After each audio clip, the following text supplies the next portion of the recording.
स्वर्गलोक के मध्य स्थित नंदनवन में, जहां विविध रंगों के पुष्प सदा खिले रहते, जहां गंधर्वों की वीणाओं से दिव्यता झरती और जहां अप्सराएं अपने नृत्य से सृष्टि के लय को जीवंत रखती थीं, वहीं जन्मी थी ये एक ऐसी अप्सरा जो स्वर्ग से अधिक पृथ्वी पर पूजित हुई। उसका नाम था घृताची। घृत यानी पवित्र, कोमल और स्नेहयुक्त, अच्छी यानी गति। वह केवल एक अप्सरा नहीं, एक ऐसी प्रेरणा थी जो सृष्टि के कई महान पात्रों की उत्पत्ति का कारण बनी। इस कथा में हम घृताची के विविध रूपों, संबंधों और आध्यात्मिक महत्व को विस्तृत रूप से जानेंगे। घृताची का स्वरूप इतना मनोहर था कि उसे देखकर स्वयं कामदेव भी स्तब्ध हो जाए। उसके केशों में गूंथे केवड़े और चंपा की महक, उसकी चाल में वसंत की मृदु हवा और नृत्य में सृष्टि की छंदबद्ध गति समाहित थी। इंद्रदेव ने उसे विशेष रूप से चुना था, न केवल स्वर्ग को मनोरंजन से भरने के लिए, बल्कि जब भी धरती पर धर्म संकट में आए तो घृताची जैसी अप्सराएं वहां पहुंचकर संतुलन स्थापित करें। इसीलिए वह केवल नर्तकी नहीं थी, वह ब्रह्मांड की रचना में सहयोगिनी थी। पृथ्वी पर तपस्यारत ऋषिकुश, जिनकी तपस्या से देवलोक तक स्पंदित हो रहा था, एक दिन वनों में भ्रमण कर रहे थे। तभी उन्होंने एक सरोवर के तट पर घृताची को नृत्य करते देखा। घृताची ने ऋषि को देखकर विनम्रता से अभिवादन किया और कहा, हे महात्मन, मैं कोई भ्रम उत्पन्न करने नहीं आई हूं, परंतु यदि मेरे सौंदर्य में आपकी आंखें ठहरती हैं तो वह सृष्टि के नए क्रम की ओर संकेत करता है। ऋषिकुश उसकी करुणा और सत्य से प्रभावित हुए। घृताची की कोख से जन्मी एक कन्या प्रभा, जो आगे चलकर एक यशस्वी राजवंश की पूर्वज बनी। यह प्रसंग बताता है कि सृजन केवल भोग नहीं, बल्कि धर्मयुक्त कर्म से भी संभव है। घृताची की सबसे प्रसिद्ध कथा ऋषि प्रचेता के साथ जुड़ी है। प्रचेता एक ब्रह्मचारी थे, गहन ध्यान में लीन। उन्हें कोई स्त्री स्पर्श नहीं कर सकती थी। देवलोक की योजना थी कि संसार में एक ऐसी स्त्री उत्पन्न हो जो भविष्य में दक्ष प्रजापति की पत्नी बनकर सृष्टि का विस्तार करे। इसी उद्देश्य से घृताची प्रचेता के तपोवन में पहुंची।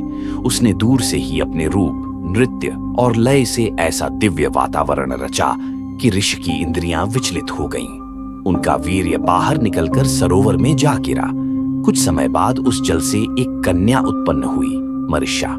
मरिष्या आगे चलकर दक्ष प्रजापति की पत्नी बनी और उनके 10,000 से अधिक पुत्र हुए।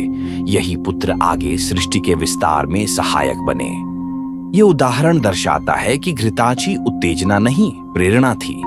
उसने बिना छुए केवल सौंदर्य और संगीत से सृष्टि की एक नई धारा को जन्म दिया।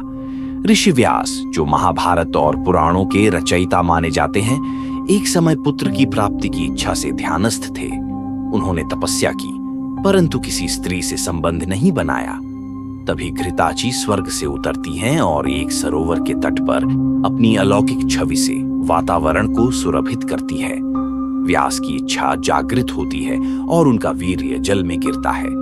उसी से उत्पन्न होते हैं शुकदेव, जो श्रीमद् भागवत के महान वक्ता बनते हैं। शुकदेव जी न केवल ज्ञानी थे, वे निर्लिप्तता की पराकाष्ठा थे।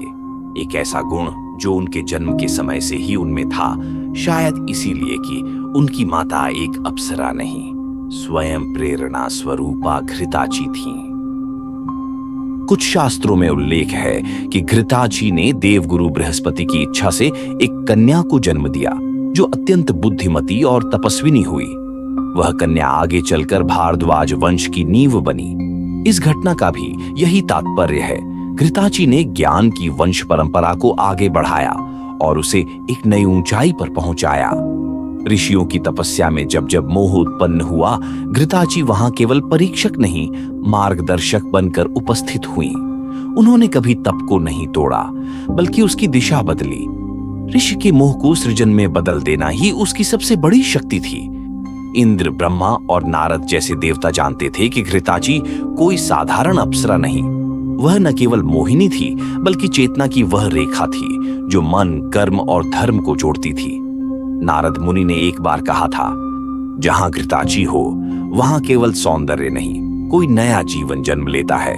वह जिस जल में उतरती है वह जल अमृत हो जाता है। स्वर्ग की घमंड भरी विलासिता में लिप्त अप्सराओं में से घृताची सबसे अलग थी। उसने कभी अहंकार नहीं किया। जब भी उसे पृथ्वी पर भेजा गया, उसने उसे सेवा का अवसर माना। घृताची के लिए अप्सरत्व एक उत्तरदायित्व था। सुंदरता के साथ संयम, प्रेरणा के साथ मर्यादा और मोह के साथ मोक्ष का द्वार खोलना। घृत से भी कोमल, अग्नीय से भी तेज, वह एक नारी जिसने स्वयं को नारीत्व के उस शिखर पर पहुंचा दिया जहां वह केवल देह नहीं, वह स्वयं सृष्टि बन गई।